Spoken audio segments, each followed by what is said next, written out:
Hi, friend. What a joy to be here and wrap up Exodus chapters 25 and 26. Thank you for continuing this journey. I hope that you are glad that you have. I know this week I am especially glad that I am continuing the journey. God is opening my eyes to see more about who He is and His heart for us to worship Him. That takes us back to the beginning of last week, really to the beginning of this third book in our Exodus series, Exodus chapter 25. Oops, nope. I'm sorry. I want to go back to last week. Exodus chapter 24, verse 1. Then God said to Moses, "Come up to the Lord, you and Aaron, Nadab and Abihu, and the 70 of the elders of Israel, and worship from afar. Moses alone shall come near to the Lord, but the others shall not come near, and the people shall not come up with him." So this is all about worship. And for this week's lesson, we've set the context most days by saying, look, the focus is on the Lord and Moses.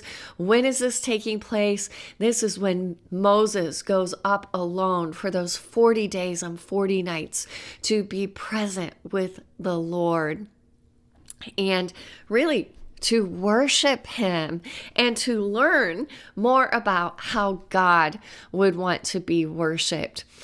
And so I love that. I love that all of this pertains to worship. And what we see in today's passage are very, very clear instructions on how to take this contribution, this voluntary giving, for the purpose of making a tabernacle, making a sanctuary for the Lord. He says, for me. How to receive. He gives Moses these instructions on how to receive the contribution, how to build the tabernacle, and how to make the furnishings and how to lay it out is what we see this week. So just, as I was doing this wrap up today and thinking about this idea of worship, that we're really kind of zeroing in on what worship would have looked like for Moses and the people of Israel, worship of Yahweh. It got me to thinking about the why question. Why does God give Moses these very clear instructions? And I think, at the heart, we see His grace. They're not stumbling and bumbling around or fumbling around in the dark to figure out how to worship the Lord. God knows them. God sees them. God understands them. And He has this great heart of compassion for them. He understands they are former slaves. They are new to freedom. They are new to being able to serve the Lord instead of serving Pharaoh. So just remembering who the people of Israel are, that they are former slaves, that they have been sorely afflicted and oppressed, and they have this newfound freedom to worship the Lord, to worship the one true God. But what is their background, friends? Their background, they've been living in Egypt for centuries. The people of Israel have been there. And if we think about Egypt and picture Egypt, I really don't know a lot about Egyptian worship, but we know there were hundreds, thousands of different gods. So people were worshiping many different gods, and I'm sure there were countless ways to worship Him, and probably temples and altars and things all over the place for the worship of various little g gods. And so in His goodness, in His kindness, God provides very clear instructions on what this is to look like. What does it look like to worship the Lord and to live for the Lord? That's what we learned about that covenant agreement with the Lord, right? This is all about living wholeheartedly for the Lord. All right, so maybe that's a little bit off track, but I think it's good to take time to ponder and think about the why, the why.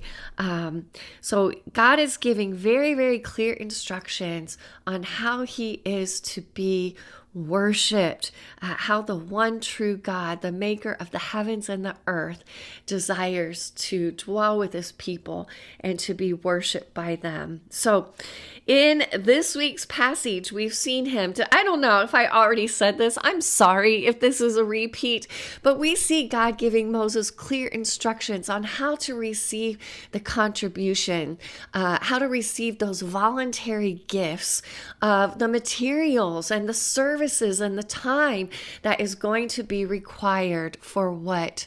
To make God a dwelling place, to make this sanctuary, which is a special sanctuary, the tabernacle. And that just means it's portable. This is going to be a tent, a tent.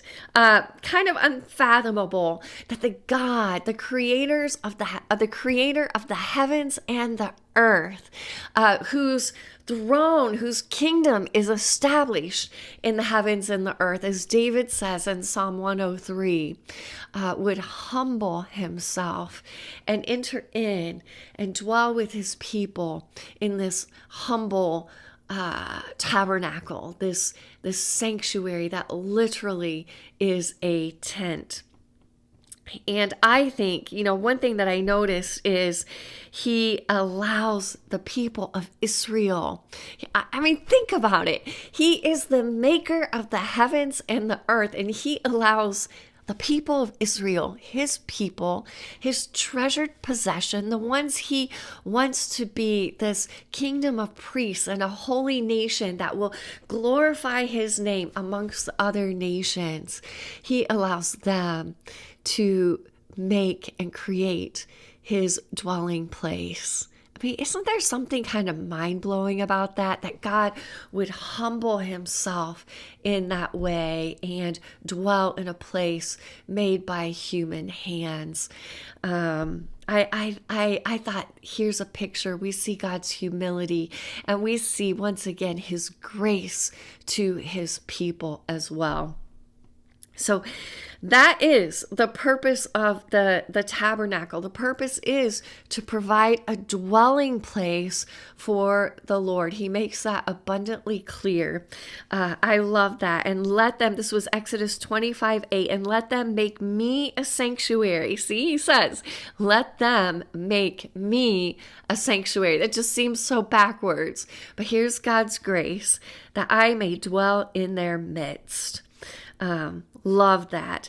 Now He goes on in verse 9 of chapter 25 to say, look, exactly as I show you concerning the pattern of the tabernacle and all its furniture, so shall you make it. So ultimately, He is the master designer. He hands over the blueprints on how to do this, which once again points to His grace. There is so much here that as I sat and pondered in this wrap up, I really took time to ponder, okay, what is it I learned about who God is? And I've already shared some of that, right? But I want to be abundantly clear. Number one is that God desires to dwell with His people. He desires to be present with them. And I love seeing that about God's heart. Friend, does that not comfort and assure you? And that knowing on this side of the cross, as we trust and believe in Jesus Christ, He pours out His Spirit upon us, that His Spirit might dwell in the tabernacle of our hearts, that He would ever be present with His people. Like that just puts me That I want to fall flat on my face, just understanding that that is God's heart, to be present and to dwell with his people. Oh, friends, if you have just a little time to dig into his word, ask that golden question: what is it I learn about who God is? And that's enough. Like, dwelling on this idea that God wants to dwell with his people, to be present with his people. That's enough for us to carry in the pocket of our hearts and ponder and meditate on throughout our day, throughout our week. And that will assure us and root us and ground us in God's steadfast faithfulness and love. It is bound to. But you probably, by now, after walking through this Exodus journey, you know I found more things about who God is, other than that he desires relationship and to dwell and be present with his people. I've already mentioned this, that God, here he is, the creator, the maker of the heavens and the earth, allows his people, he humbles himself to allow his people to make this earthly dwelling place, make this little copy or shadow of heavenly things on his behalf. And here is his humility, here is his grace. Friends, we've mentioned this week, but God provides very clear instructions. Again, we see his grace in doing this. He understands, look, they've been living in this culture where people worship the gods in many different ways, and he makes clear how he is to be worshiped. Love that. He is the master designer. Again, I put God is present. You know, not only do we see that he desires to be present, but he really is present. He is on this mountain. He is handing the blueprints to Moses on how to build this tabernacle, its furnishings. Another thing that I notice is God's promise. His word is stored in the dwelling place, right? In his dwelling place. His word, this covenant agreement, is to be stored in that ark with the mercy seat, that atonement cover to be on top. And his word will be stored in his dwelling place. And friends, there's something about that I marvel over. On this side of the cross, I've already mentioned it. Where is God's dwelling place now? It's in our humble hearts, friend. Here is his dwelling place. And ought not his word to be stored here as well? There's something powerful to chew on there. Thinking about that cover, that atonement cover, that mercy seat for his ark, we see God's heart of mercy, and we see his forgiveness. And you know what that means, friends? That means we are forgivable. I am here to tell you, God sees you. And what does he say about you? You are forgivable because of the blood of the Lamb that is on this atonement cover, the blood of Jesus Christ. I just love that. We see his heart of forgiveness and his heart of mercy in this chapter. I think throughout, the very specific and physical directions here that God gives for this tabernacle and its furnishings. Once again, I've said this before in many Bible studies, God uses very physical things to teach us spiritual things. He uses copies. He uses shadows of heavenly things to teach us. I love that, how he uses physical things to teach us about the spiritual. And did we not see from some of the cross references this week, we saw and we were reminded that it is God who is the bread of life. It is God who is the light of life. And friends, as we end this week, we are just reminded that he is so worthy of our worship. He is so so worthy of us bowing down. Through all of this, we see his heart, and within his heart, we see his steadfast love and faithfulness to be near and to be present and to dwell with his people.